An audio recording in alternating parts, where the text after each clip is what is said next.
श्रद्धेय श्री बलदेवानंद जी शास्त्री जी, श्री स्वामी लालदास जी महाराज जी, श्री स्वामी सुरेंद्रानंद जी महाराज जी, सभी संगीतकार गण, समुपस्थित धर्मानुरागी बंधुओं, आज सद्भावना यात्रा के पंचम दिवस हम सब लोग हरियाणा के रोहतक शहर पहुंचे हैं और दिन भर की लगभग 40 किलोमीटर की यात्रा करने के बाद भी आप सबके चेहरे पे ताजगी, नूर और जो चमक है वो ये बयां कर रही है कि हम आरक्षण को लेकर के लौटेंगे। और ये ऊर्जा देने वाले परमात्मा है। गोस्वामी तुलसीदास जी ने कहा कि परहित है जिनके उर माही उनको कुछ दुर्लभ जग नहीं। जिनके हृदय में परहित है उनके लिए संसार में कुछ भी दुर्लभ नहीं, सब कुछ सुलभ है। बस हृदय ठीक होना चाहिए, मन ठीक होना चाहिए। और ऐसे ही हृदय के साथ में हमारी यात्रा मुकाम से निकली।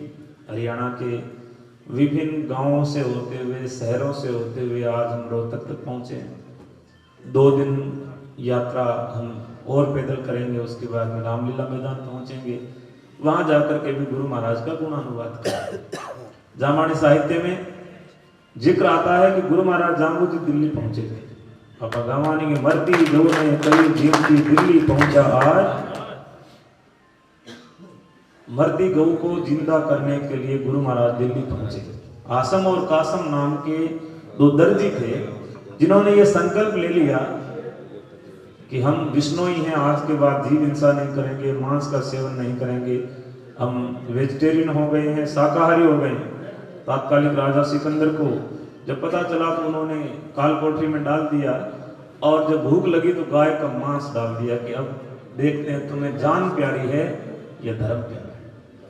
और उन्होंने गुरु महाराज से प्रार्थना की कि गुरुजी, हम आपको जानते नहीं है लेकिन मानते हैं। और धर्म में जाना बाद में जाता है, माना पहले जाता है। साइंस और विज्ञान दोनों में इसी बात की भिन्नता है। साइंस पहले जानने की चेष्टा करता है, फिर मानता है, और धर्म ने पहले मान करके फिर जानने की यात्रा की जाती है। उन्होंने कहा कि हमने आपको मान लिया कि आप परमात्मा हो और आपकी दिए हुए वचनामृत को हमने धारण कर लिया, आपकी आज्ञा मान ली।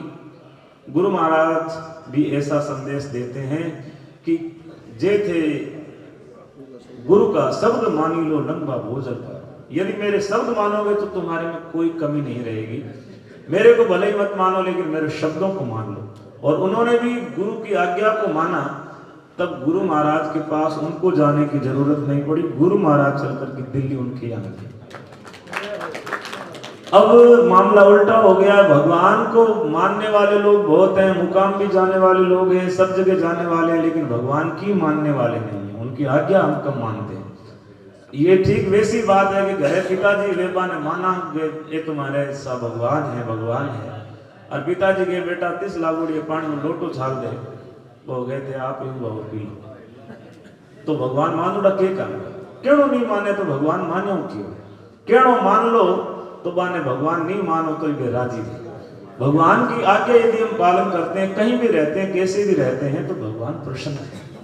और हम सब लोग गुरु महाराज के काम के लिए निकले हैं, इसलिए गुरु महाराज हम सबके ऊपर प्रसन्न हैं। उनका आशीर्वाद हम सबके ऊपर है और उन्हीं की दी हुई ऊर्जा है कि हम लोग निर्बाध रूप से इतने दिनों से चल रहे हैं और जल्दी ही हम दिल्ली पहुंचेंगे।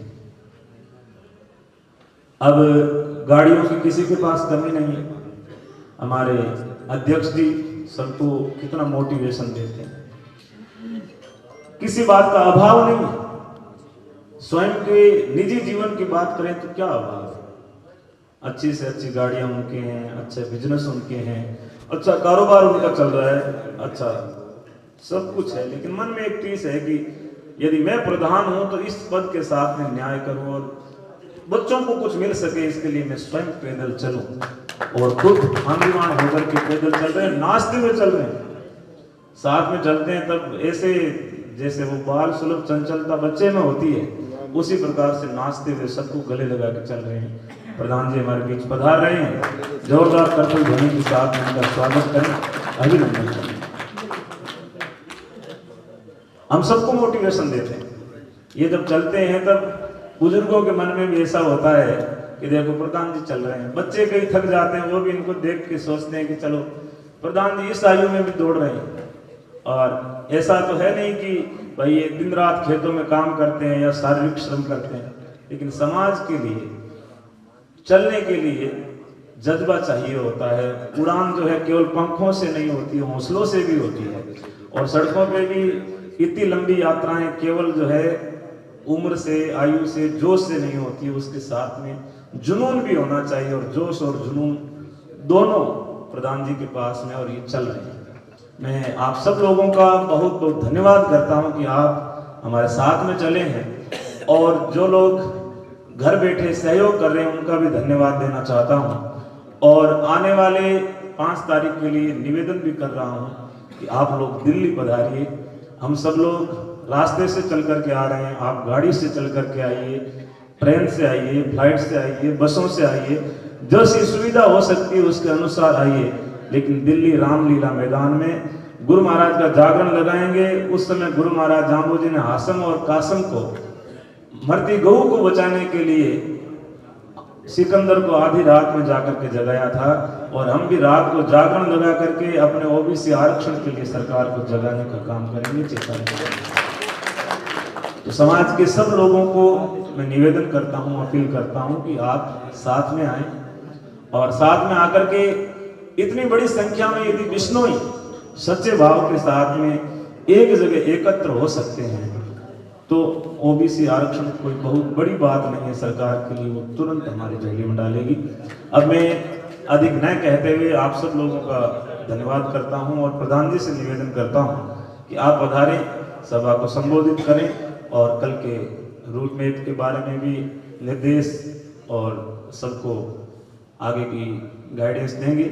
आदरणीय प्रधान जी श्री देवेंद्र जी गुड़िया जी।